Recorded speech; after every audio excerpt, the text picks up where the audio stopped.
Hello everyone, welcome to William and the Magic Box. Today on our show, we are going to have Ceri Collins. Ceri Collins from Wales, and he's a singer.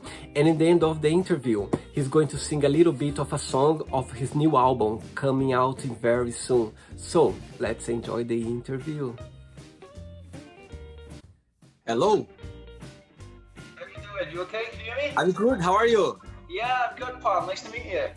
Good, nice to meet you too. Thanks so much for taking the time to do the interview with me. Thank you very much. That's okay, mate. No problem at all. Thank you very much for asking. Okay, right, just before we start the game, Ceri, just tell me where you're from. I'm from Merthyr Tydfil in South Wales. Right, and what do you do for a living? I am a paralegal and musician. Wow. Tell me, what's the most interesting thing about your job? What do you like the most about your job? From the paralegal side of things, it's I'm in immigration law, so we deal a lot with US visas, so a lot to do with travel, and like we deal with a lot of family visas and business visas. So a lot of it is kind of putting families back together between the UK and US. So it's a very fulfilling job. Really enjoy it. From the music side of it, the other job of being involved in music is just that there's no better job on the planet really than doing that. Amazing. Right. Okay, Ceri, so welcome to William and the Magic Box. So I have this lovely box here full of random fun questions, okay? Ready? No problem. Let's do it. Bring it on. Hope you like it. I do indeed.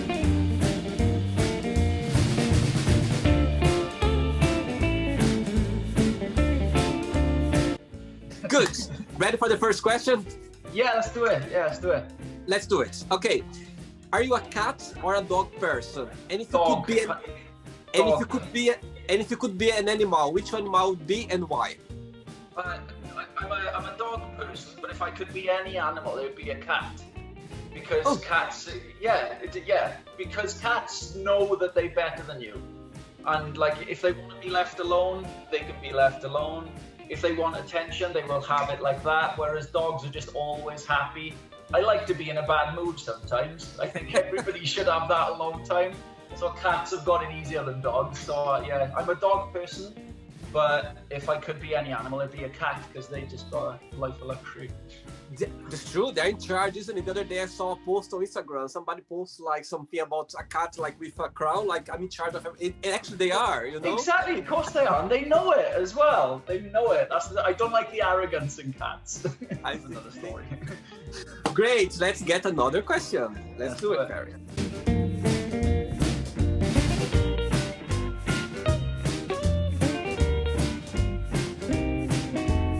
Okay.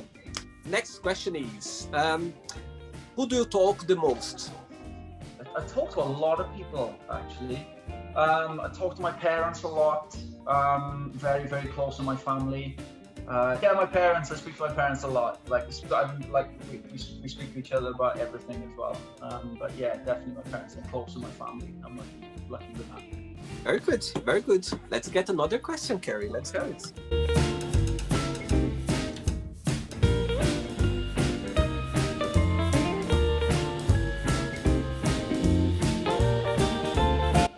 Next question is, what made you laugh this week or this month? What made me laugh is, well, I don't stop laughing really. I'm a happy person. But again, my son, like every time I FaceTime him, because he's 3 now and he's starting to develop his own little personality. So when we're on FaceTime, he used to kind of just look at me, but now he started looking at himself. So he's in the camera, so I'll be talking to him like, oh, hi Jesse, you having a nice day, daddy loves you, and he's just kind of making faces, and he couldn't care less if I'm there or not really. He's like, hi Jesse, you having a good day, and he's just like, talk to me. But it's so cute, it's so funny when he does it. So yeah, that's us to make me laugh. Oh, very sweet. Let's get another question. Let's do it.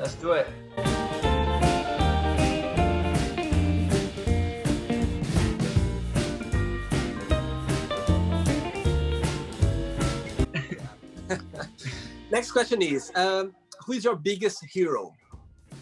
My biggest hero? In in a sense of a day-to-day and kind of shape the person I am, I've got to look at both my parents for that, I think. From the family that I've come from, so lucky. I've got a younger brother as well, who's 2 years younger than me, and he's profoundly autistic. So it was a different way of growing up. You know, it's all I've known, really, with having a sibling relationship like the one that I've had. Wouldn't swap it for anything, but it's different to how other people have grown up with their siblings. And to kind of see how my parents took having that news to completely change everything about their lives as well, and to see how hardworking and loving and determined that they are. 100%, both of my parents are my heroes. From a personal aspect, I mean, I've got footballing heroes, I've got musical heroes, and everything else, but my absolute heroes are both my parents. Very sweet, very nice, good one. Let's get another one.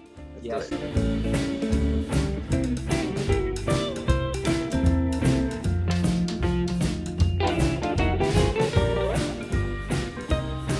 Okay, next question is, before the next question, how did music came into your life? You always had music around? It's always been there.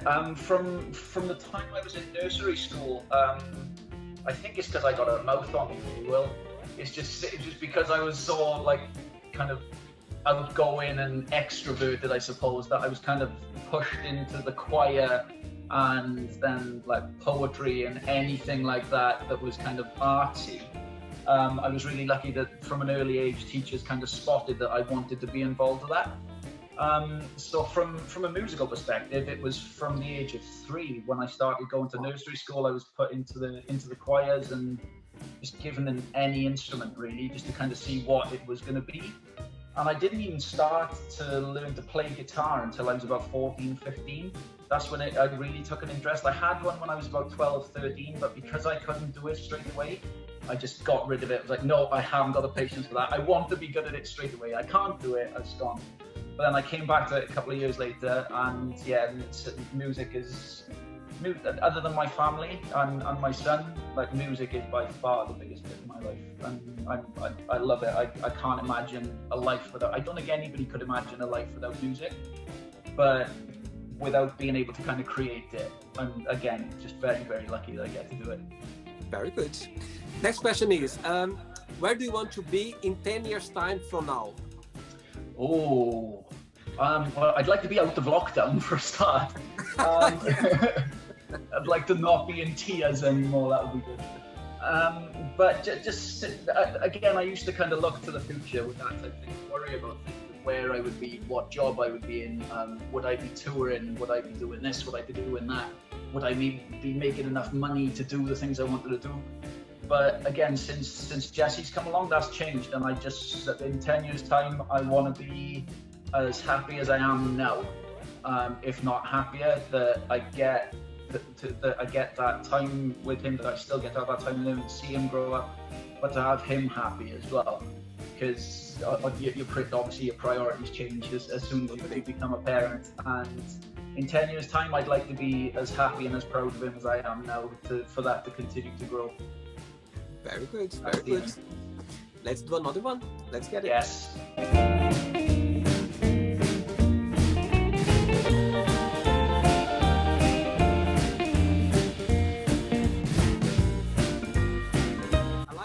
I like your moves. Mate, I got plenty more of them, don't you worry.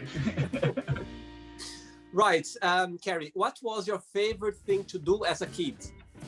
Play football.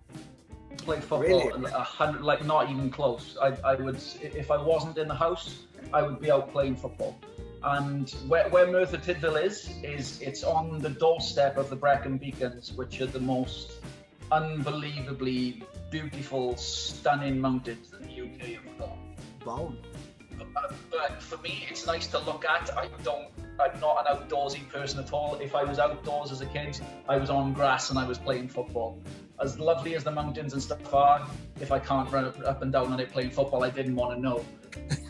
So so that was where you would find me, would be on any football pitch. That's all I would do. All I Who, wanted. who's your favorite football player? Oh, I'm gonna go Brazilian actually and go Ronaldinho. Ronaldinho. Ronaldinho is my all-time favorite footballer. Yeah, he was just unbelievable, and I got to see him live as well. So when he was at Barcelona, when he scored that, I was there for the goal where he chested it up and did his bicycle kick, and I've never seen 100,000 people fall silent and then go mental. It was just 100,000 people in the new camp just went and then went crazy because we couldn't believe what we'd actually just seen. And yeah, so Ronaldinho by a mile. I love him. Amazing. Right, let's go for another question. Yeah, do it.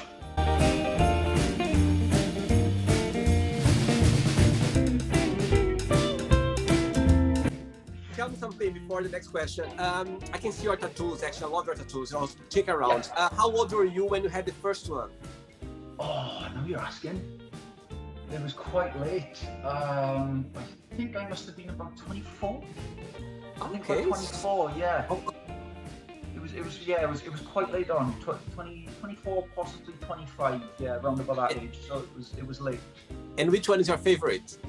My favorite tattoo is my hand tattoo. Is this hand. It's, okay. Oh wow. It's I don't know if you've seen Suicide Squad.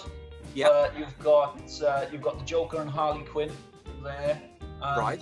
The Joker J, which he has on his face, which I've also got on my neck, which is also J for Jesse, which is my son's name. So it's all worked out quite well. But this one means the most to me as well, other than his initials. I've got my son's initials on my other. But my favorite tattoo is this one because my friend Paul did it for me, and after he went through one of the most horrific things I've ever heard about in my entire life, this was the first tattoo that he did when he went back to work. So this will always be my favorite tattoo because I get to see it every single time I open my eyes because it's right there. But yeah, that is my favorite tattoo. Not just for how it looks, but the story behind it as well. Great. Good. Next question is, what do you think are the best traits for a person to have?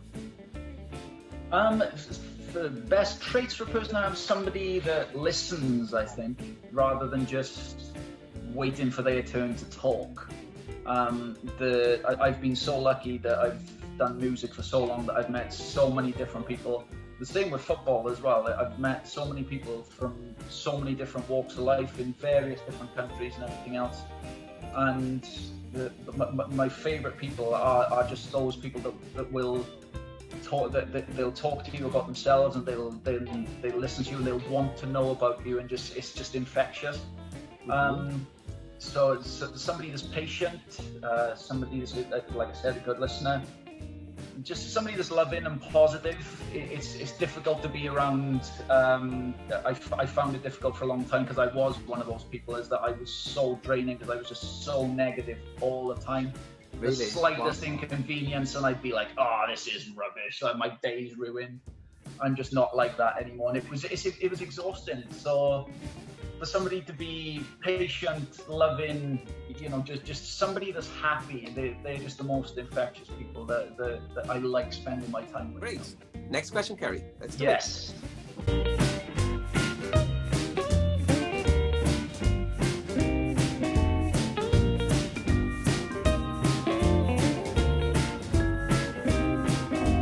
Okay. Next question is, if you could change something yourself, what that would be and why? I suppose I need to eat better. I think that's what I would change about myself. Good one. I need to make time for that side of things. I'll focus on the fitness and everything else, but I need to focus on what I'm eating, and that's what I would change. I'd spend more time on looking after myself. I think like that. For necessary reasons. Absolutely. Ceri, I have 3 questions left for you. Amazing. Let's do it. Bring it on.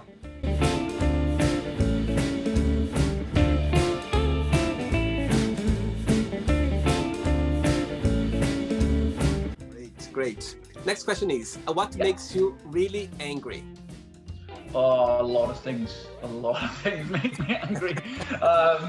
We'll go with Boris Johnson and his crew to start with. That makes me very angry. The way that's been, I say that's been handled, the way he's handled anything. So we'll go with that side of things. Any form of racism, homophobia, anything like that, I won't abide. I just can't have it. When the BLM protests were happening earlier this year, I got into so many arguments with so many people online, and you're never going to change somebody's opinion or view online. That's what I mean when I've changed my outlook on like who I engage with and how I look at things now. Because I used to spend so much energy like being angry at these people, and it's just not worth engaging with somebody that has that view. And so yeah, and any form of that, because I obviously not racism, but it happens with me because people see the tattoos, they see the nail varnish. It's a snap judgment in, right, I know what you are, I know who you are, and you don't know anything about me. It's just, you know, the slurs you get called and everything else is just, you don't know me, you don't know anything about me. It's just, yeah, I hate it. I hate any form of that. But yeah, that's what annoys me more than anything. And again, when you see it online, like I just learned to block it out in the end, and it was just easier to not engage with those people, but speak out if I saw it, because from my own platforms, rather than going on to any news sites or anything, because you're never going to win those battles. You can't reason with stupid. You just can't. That's true. You can't change somebody's mind on something like that. It's just you just spend so much energy, you know what I mean? At the end of the day, it's pointless because they're stubborn, they're already their point of view. Exactly. It just makes you like exactly. Yeah. But to kind of see that it still happens. It's 2021. We're two days into 21, and why is it still happening? Absolutely. That makes me angry. We could do a full episode on what makes me angry if we like. But let's do like next the season 2. We need the magic box. Angry. Yeah, Will's angry box, not the magic box. I'm gonna open the box with angry, like a lot of angry topics. Oh no! Close it. Good idea. Could be a success. Actually, just give an idea now. Like, you can't do angry. Look how smiley you are. You're the happiest guy. You're the happiest guy on the internet. You can't do an angry podcast. Don't worry. I come across and put myself in a mood like that. Okay. I get some people around me, like a debate. You know, like people around me, like get very angry. Okay, fair enough. Yeah. Well, when we can actually meet in person, I will come and be on that panel with you, and I'll have you back. Good. You're gonna be in the sofa with me, like we're gonna do together the interview. Yeah, we're good. Good one. Very good one. 2 questions left. Let's do it. Cool.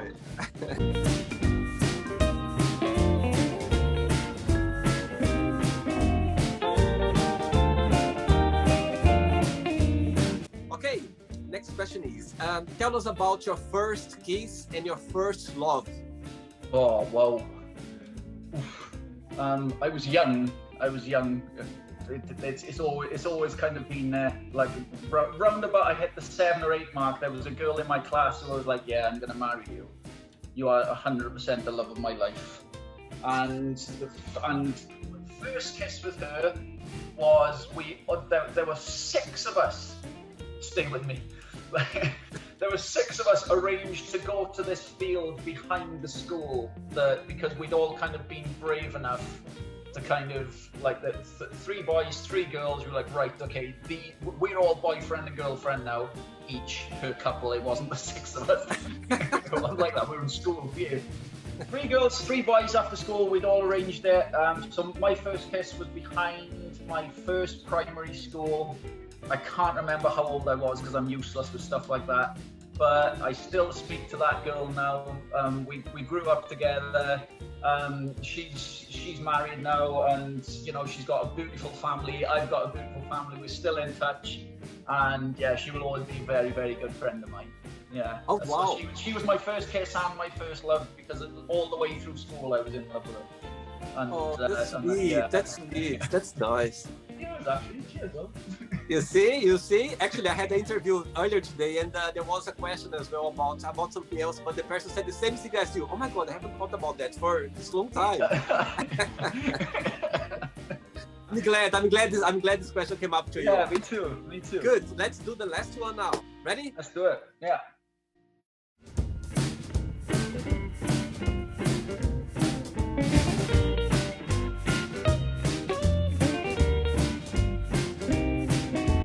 Good, Ceri. Last question. What makes you very sentimental? Every time I have, again, it's again all my family. I've got a lot of things that mean a lot of things to me, from just items to even tattoos. I am quite a sentimental person. I attach meaning, or try to attach meaning, to everything. So, and sometimes that's not necessarily a good thing, because say some relationships fail or anything like that, one little thing, even if it's the same kind of car that girl drove, will finish me off for the day. But not even for the day, but like it'll kind of like, oh damn it, and it'll kind of hit. But again, I kind of like that, because it means everything that you felt at that time is real. Sure. Oh, excuse me. But yeah, I've been lucky with that. Again, with attaching something to it. Like, so I like everything to have a bit of a meaning, really. So even from I don't throw things out. I keep everything. So even like old birthday cards and stuff, and like my 18th birthday, I've still got them all. And every now and again, I will have a look through and think, oh yeah, I wonder how he's doing. I haven't heard from him for a while. Such a good feeling, isn't it? It's a good feeling when you go through those. It is, yeah, it is. And it's important to remember, because like you don't, like, until you asked me that last question, like I hadn't thought about that point in my life for so long. But now, because that school is actually a mile up the road from my parents' house. Oh wow! So when I drive past that school later, that's going to come back to me. You'll remember. There you go. Oh, yeah. So everything makes me sentimental, really. Ceri, it's not the end yet, okay? So what we're going to do now? Let's play now the quick thinking game. I'm going to give away some words, and you just tell me one thing that comes to your mind, okay? Quick thinking. Yeah. Okay. So let's start with family. Love. Money. Necessary. Love. Vital. Life. Fun. Sex. Also fun. Okay. Politics. Oh. Vile. Okay. Religion. Not for me, but if it's for you, carry on. Good point. Fear. Again, necessary. Friendship. Other than family, probably the most important thing. Desire. Very attractive quality in a person. Regrets. Pointless. Wish. Important. It's important to have them.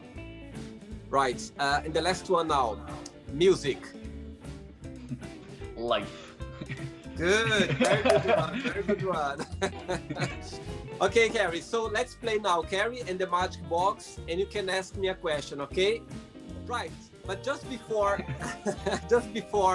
you ask me a question, let's pretend now that I'm going to meet your parents for a coffee, and I'm going to ask your parents, tell me the most beautiful thing about Ceri, and tell me something that he needs to improve on. What do you think your parents would tell me? They would tell you that I'm passionate, and everything that I kind of do, I try to do it with passion and drive, and as you mentioned, desire. That's probably my best quality, is that if I'm in, I'm in. And what I need to improve on, that my parents would say, is that they'd probably say that I need to be better with money, and they would be 100% right. I truly They think that. parents always gonna be on top of it. You know what I mean? They're always gonna be. Exactly, You're yeah. spending too much. You're spending Yeah, too the much. fiscal matters are not for me. It's fine. It's again, money is necessary. I'd like to have more of it, but I don't need it. I need a lot of it. So I Right, get you to can ask you a question now. Yes, you can ask me a question now. Okay, if you could be anybody for a day, who would you be and why? Good question. Good question. Right, I could go around and ask. I admire so many people, but right now I would say Prince William. Oh, okay. I don't know why. I've always been fascinated. Actually, we were born the same year. Actually, Prince William All we were right. born the same year. But I just like his approach in life. I just like the way he's been, you know what I mean, raised his family. Like I think he went through a lot in his childhood regarding his mother. You know, the breakdown between their parents, and I think he's been through so much, and he's still. You can see. I mean, I never met him before, but what I can see is he passed this positivity approach, or this like support, you know what I mean, like approach between around the country. I think he's very proud of being British. I don't know, it's something there that I admire a lot. Just his approach, you know, to the country, to the, you know, his family and everything. I think he's very. I just admire him. I just admire him a lot. Oh, that's cool. Cool. Yeah. But I could go on and on with other people as well, you know. Yeah, Other people, but right now You could probably change your answer to that tomorrow. You're preparing to take the day. Yeah, that's a good question. Very good question. Thanks so much, Ceri. Okay, Ceri, would you like to sing for us? Like, what's your songs, if you don't mind? Yeah, I can do it. I do have a guitar actually right next to me, because I have taken over. Even though this is my parents' house, I have taken it over and turned it into a studio, basically. Whether they wanted to or not, it was happening. Well, I've got an album coming out it was due to be in a couple of weeks' time, but obviously because of the restrictions and everything else, some of it's had on hold. It's quite currently available on iTunes and everything else. So if you search my name, Ceri Collins, on Spotify, iTunes, everything else, like my kind of entire back catalogue will come up. But having gone through what's happened this year, not just with the restrictions, lockdowns, everything else, and like the pandemic, I went through some other stuff with myself as well that I've on the other side of it, and completely decided to reinvent myself and go back to what made me happy. And my happiest times have always been when I've been making music. So hence the tag Daybreaker. So that's what this new project is called. Kind of similar in the way that Youngblood is the Youngblood, but it's Dom and, like, you know, Machine Gun Kelly and all those guys. I was like, right, okay, well, I'm gonna do something for me like that. But that album is quite heavy, and it's all kind of throwing your guitars around, really screamy, shouty, angry stuff. And I'm just not that angry, to be honest. So we're gonna go back to the acoustic, and it was on my first album that I released. When I was living in Birmingham, I went to a charity event, and I was just hooked from this little guy's story. It was a charity called Help Harry, Help Others, and the kid's story was absolutely incredible. He was diagnosed with terminal cancer, and he decided before he was leaving that he was going to make a difference, and what he did was just absolutely incredible. And I was lucky enough to spend some time with his mother and his family, and be kind of welcomed into that family as well, and that family being the charity itself. And again, met some amazing people through it. So I recorded an album, and every penny of the proceeds that I made from it went to that charity. So that it's an important song that I attach sentiment to it, because every time I play that song I think of that now, and it'll take me back up to Birmingham and those people that I met. So yeah, great. So that song is from that album. Well, it's half a song is from that album. So yeah, it's called You Won't Like.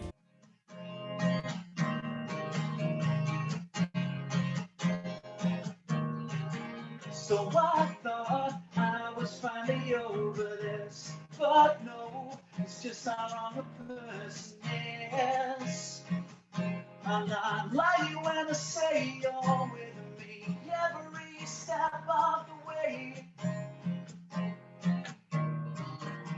Just once, so can I be a hero? We will make jokes that only we know. It won't laugh, but girl, you're taking me home. You had your ways of making me a rival. I don't mind it, hearts are suicidal, you know.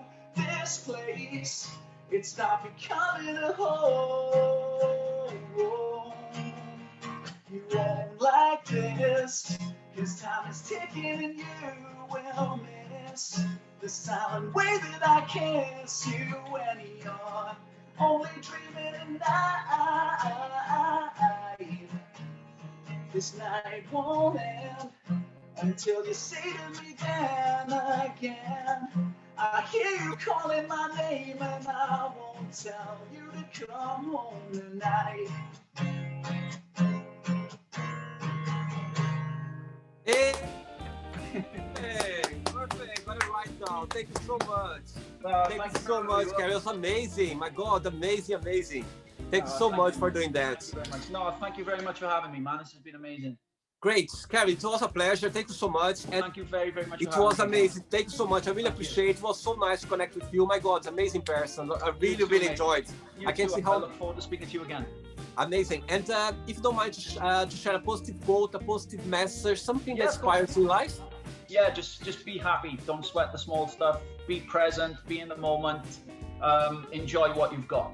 Basically, that's what I've learned this year, and I like to think that I'm a better person for it. I've certainly got more energy, and I'm definitely less angry. So, Good luck. Well, thank you so much, mate. It's lovely to speak to you, and when all this is over, it'll be good to shake your hand. So, absolutely. It was a nice pleasure meeting you, okay? All the best. Mate. Take care. Good love. All the best, mate. Take care. So, did you like the show? Don't forget to give a like, share it, and also don't forget to subscribe to the channel. And if you'd like to be part of the show as well, first, subscribe to our channel, and after that, just go to our website, www.williamandthemagicbox.com, and send us a request saying why you'd like to be part of the show. And I see you there. Bye bye, see you next time.